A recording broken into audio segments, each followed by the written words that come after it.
Now listen to the talk and answer the questions 1 to 6. Good morning. Good morning. Can I help you? Yes, I'd like to join the library. We're new to the district, you see. Certainly. Well, all we need is some sort of identification with your name and address on it. Oh dear. We just moved, you see, and everything has my old address. A driving license, perhaps? No, I don't drive. Your husband's would do. Yes, but his license will still have the old address on it. Perhaps you have a letter addressed to you at your new house. No, I'm afraid not. We've only been there a few days, you see, and no one's written to us yet. What about your bank book? That's just the same. Oh dear, and I did want to get some books out this weekend. We're going on holiday to relax after the move, you see, and I wanted to take something with me to read. Well, I'm sorry, but we can't possibly issue tickets without some form of identification. What about your passport? What? Oh, yes, how silly of me. I've just got a new one, and it does have our new address. I've just been to book our air ticket, so I have it on me. Well, that's all right. Your ticket will be ready soon. Okay, how many books am I allowed to take out? You can take 4 books out at a time, and you can also get 2 tickets to take out 3 magazines or periodicals. Newspapers, I'm afraid, can't be taken out. Oh, that's fine. Do you have a record library? Some libraries do, I know. Yes, we do. You have to pay a deposit of $5 in case you damage them, but that entitles you to take out 2 records at a time. That's good. Could you show me where your history and biography sections are, please? Yes, just over there to your right. If there's any particular book you want, you can look it up in the catalogue, which you'll find just around the corner. You can also find a touchscreen information service on level 2. Thank you. Oh, and how long am I allowed to keep the books for? Well, the normal loan period is 3 weeks, with 2 weeks extension. Oh dear. We're going away for 4 weeks. Can I renew them now? I'm afraid not. You must do that at the end of 3 weeks. I see. Thank you very much.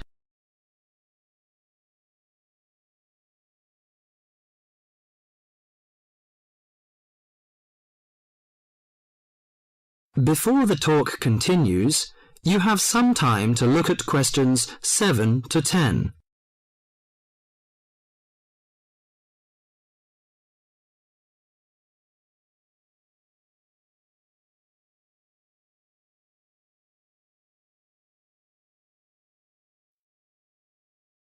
Now listen to the talk and answer the questions 7 to 10. Well, let's go into some details. Your name, please, madam? My name is Barbara. The surname is Cooper. It's spelt as Cooper. Fine. And what's your contact number? If we have new books coming, we can contact you in time. Good. You can call me on 723-6518, but it's better after 5 p.m. You know I have to work during the daytime. Do you need the office number? I don't think so. It's enough. Could you tell me the address? I lived in King Road, but of course you need my new address. It's 25 St. Mary Road, Hanwell. That's Hanwell. Is that right? Yes. Do you need the passport number? I just brought it with me. Here you are. Yes, thank you. The number of your passport is G57980942. OK, and your ticket is ready. The number is M930123. Thank you. Could I take a look around and check out some books? Of course, as you like.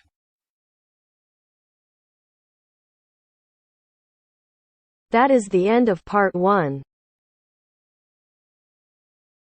You now have half a minute to check your answers.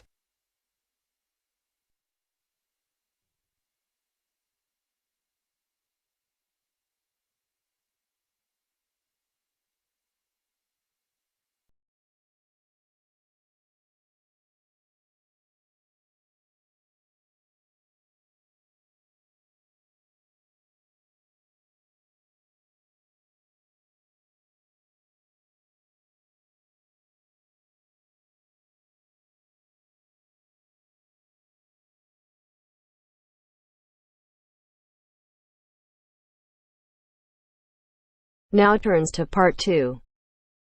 Part 2. You are going to hear a conversation between a student and a driving instructor. First, look at questions 11 to 14.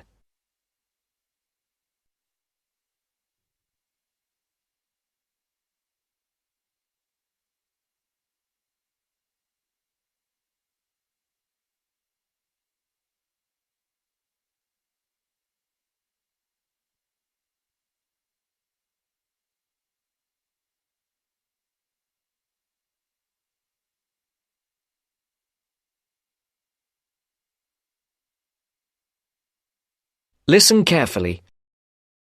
Hello, I'm going to be your driving instructor today. Are you ready to begin?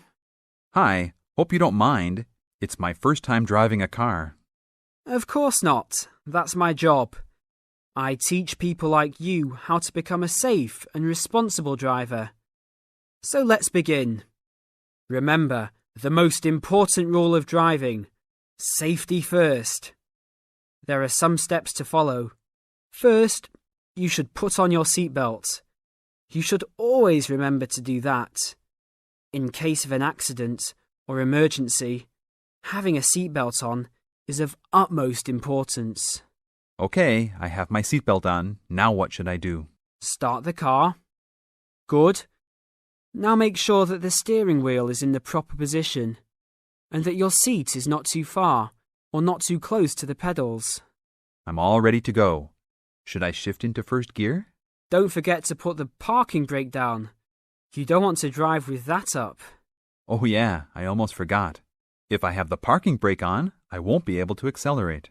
Yes, that's right. Now put the car in reverse and slowly back out of the parking space. Good. Put the car in first gear. When should I shift? Is it better to shift slowly or quickly? You can shift whenever you feel is appropriate. This means shifting should occur smoothly. Do not shift too slowly or you will stall. Shifting too fast will waste gas. Shifting is simple. Just remember to shift smoothly. To shift, you will have to push the clutch and then push the gas pedal.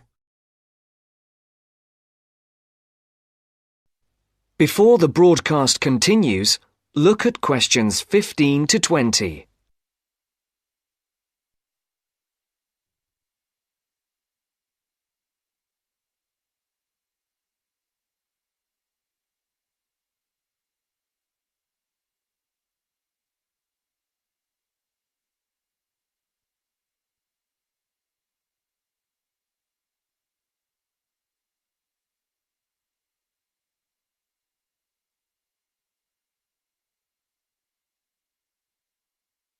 You will now listen to the second part of the talk.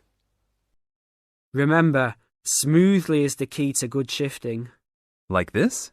Yes, that's good. Now keep it slow. Don't drive very fast just yet. Be sure to constantly check your mirrors for oncoming traffic. Always be aware of everything that is around you, including 3 important things. Remember these 3: people crossing the streets, other cars, and bicycles riding next to you. What should I do if I see a yellow light? Well, it's always better to brake instead of trying to run it.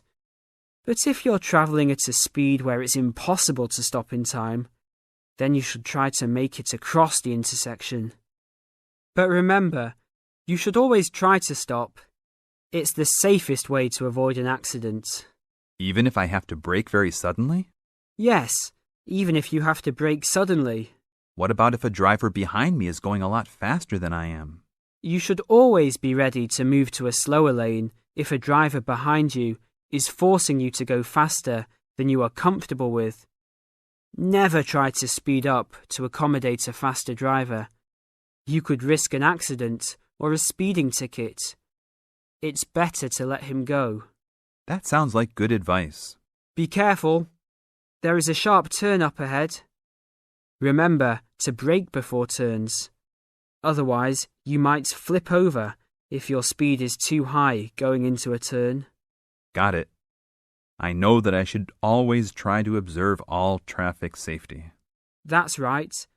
If safety is not your first priority, it will make driving very dangerous for you and other drivers on the road. OK, park the car here. You did a great job today for your first day. I'll see you in 3 days. Thanks so much. I will see you then.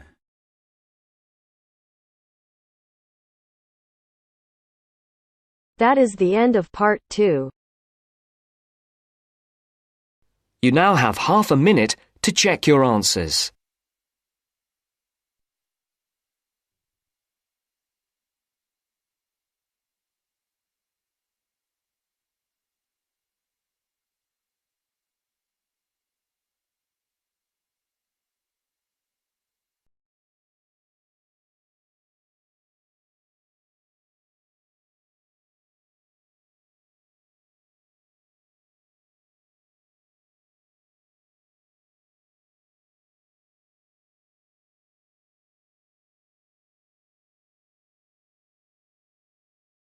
Now turns to part 3.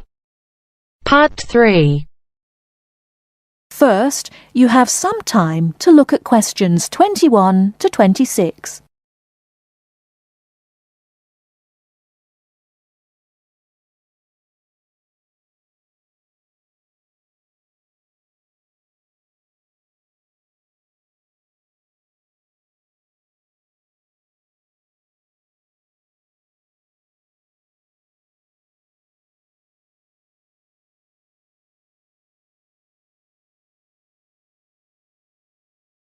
Now listen carefully and answer questions 21 to 26. So, what was it like in your school then, Lynn? Well, South African schools are very different from schools in Australia. For a start, children don't start their schooling until they are 7, quite a bit later than schools in Australia. What about New Zealand, Gail? We're more like Australia. I can't believe children don't go to school until they're 7. When do the parents get any free time? Well, there's still the availability of kindergartens or play schools. It's just that formal education doesn't start until later. I don't think it's such a good idea for children to have to be too academic at such a young age. They should be able to just enjoy themselves. Well, yeah, but the first school children go to isn't really very academic. It's just an opportunity for children to learn a few basic social skills by playing and learning with other children. Yes, I'd agree with that. I guess being so close, Australian and New Zealand schools must be similar then. Well, I suppose they do share a lot of similarities, but there are also some differences. For example, children in New Zealand go through intermediate school, but in Australia there's only high school. That's right, isn't it, Pat? Yeah, I think so. What about South Africa, Lynn?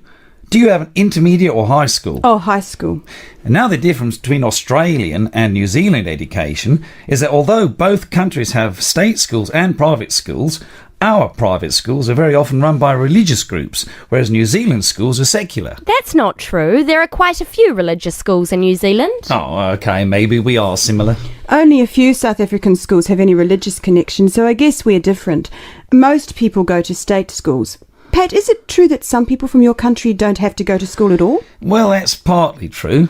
Because of the geography of Australia, there are a lot of children who do not have access to schools, at least on a regular basis. Instead, they have a form of correspondence education, where the lessons are actually on the radio and the students send their work in by post. That way they get a lot of what they would if they were in the classroom, apart from the interaction. In New Zealand, not all students have to go to school either. Some parents have opted for homeschooling. Oh, is that like correspondence teaching? We don't really have that. Well, we do have correspondence schools, but homeschooling is different. With homeschooling, the parents teach the children and set them homework. They have to present a syllabus to their local education authority before they can do that, but it is becoming a more popular choice for some parents. I suppose it also suits parents' own commitments. I mean, they don't have to worry about collecting their children from school, and they can always teach over the weekend or in the evening if they want to. Is the school day normally quite long then? Not in New Zealand, but I think it can be in Australia. Yeah, that's right. I think Australia is unusual in that there are extracurricular activities which you have to go to.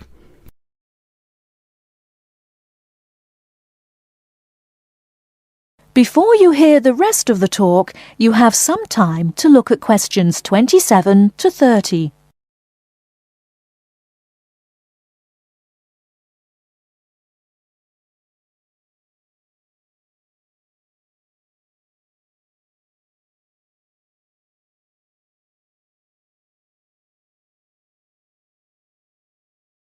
Now listen and answer questions 27 to 30.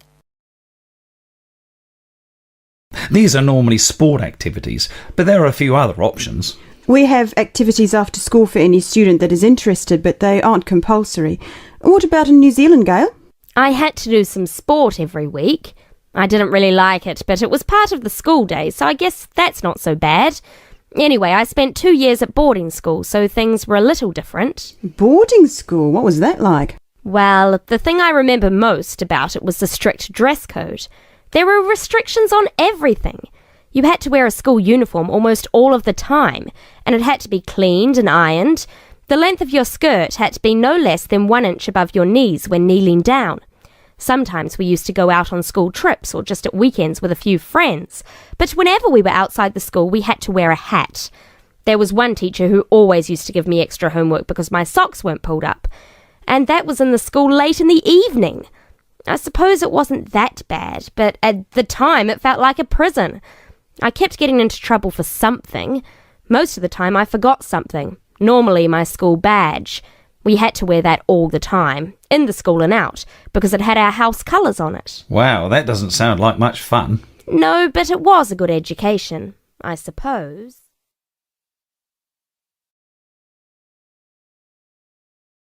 That is the end of part 3.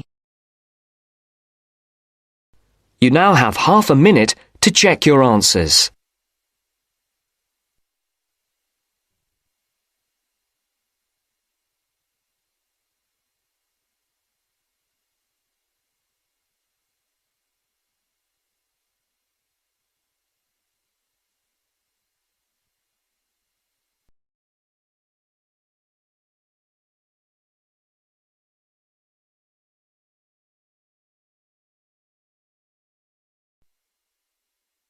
Now turns to part 4.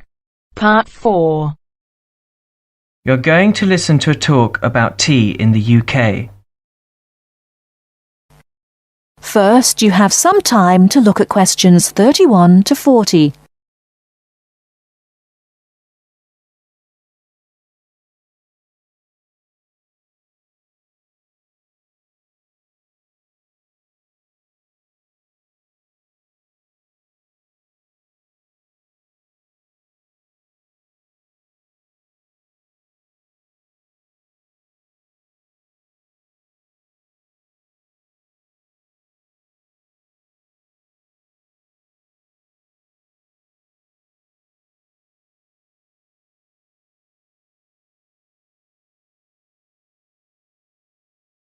Now listen carefully and answer questions 31 to 40. During the 1930s, there was a popular song which had the title "Everything Stops for Tea," and to millions of British people, a restful cuppa is still an ideal way to relax for a few minutes from the rigours of the day. The English custom of drinking tea has its roots in the 17th and 18th centuries. When first imported to Britain, the exotic cha, or cha, as the Chinese tea was variously called, was considered a man's drink to be enjoyed with colleagues at London coffee shops. These were popular meeting places for many walks of life: politicians, lawyers, poets, actors, and writers. Many London clubs began in this manner, and the famous Lloyd's Insurance underwriters started out as Lloyd's Coffee House. In 1706, the first coffee house that offered tea was Tom's Coffee House, owned by Thomas Twining. He realized that he needed to introduce an added attraction to compete with the many other coffee houses in London, and tea was rare, exotic, and extremely expensive. With these credentials, tea became an exclusive drink and enabled Twining to open a tea shop under the sign of the Golden Lion in the Strand. By the 18th century, the ladies of the more affluent classes were going China mad, using tea as an excuse for displaying their extravagant purchases of Chinese porcelain and Dresden tea sets. A comprehensive tea tray would consist of a teapot and stand, teacups and saucers, sugar bowl, milk jug, and basin for discarded tea and tea leaves. Tea was still expensive and kept in locked tea caddies. Skilled craftsmen fashioned caddies of carved inlaid woods fitted with crystal and precious metals. To ensure the servants weren't tempted by this priceless commodity, the caddy was kept locked, and only the mistress of the house held the key and prepared tea when guests came to visit. No well-brought-up young Englishwoman could consider herself socially acceptable unless she knew how to brew a proper cup of tea. As the 18th century progressed, changes in commerce and working hours resulted in the main meal of the day being taken much later in the evening. The prospect of lasting from breakfast until evening did not appeal to the Duchess of Bedford, who is usually credited with being the first to alleviate late afternoon hunger pangs by introducing a small 4 o'clock meal served with tea. With time, the light, wafer-thin toast or delicate white bread gave way to exotic fillings like tomato and egg, cucumber, chicken, or potted shrimps, followed by buttered scones, crumpets, or elegant pastries. The popularity of tea continued to spread, but it was not until 1839 that the first shipment of Assam Indian tea was landed in Britain. A healthy trade with India was soon established, and tea clippers, like the Cutty Sark, now a museum in a dry dock at Greenwich, were reaching the peak of their sailing days. In 1879, the first limited shipments of Ceylon tea began to arrive, and by 1880 this had been firmly established alongside Indian and China teas, giving the broad range of teas that are available today. There have been few changes in 3 centuries of tea trading. London is still the centre, and indeed Twinings still has a shop on the site of the original Tom's Coffee House at 216 The Strand. The name Twining has been linked with tea for over 280 years. Indeed, it was Richard Twining, in his capacity as chairman of the dealers of tea, who in 1784 persuaded Prime Minister William Pitt to reduce the high tax on tea, making the beverage more accessible to the general public. That is the end of part 4. You now have half a minute to check your answers.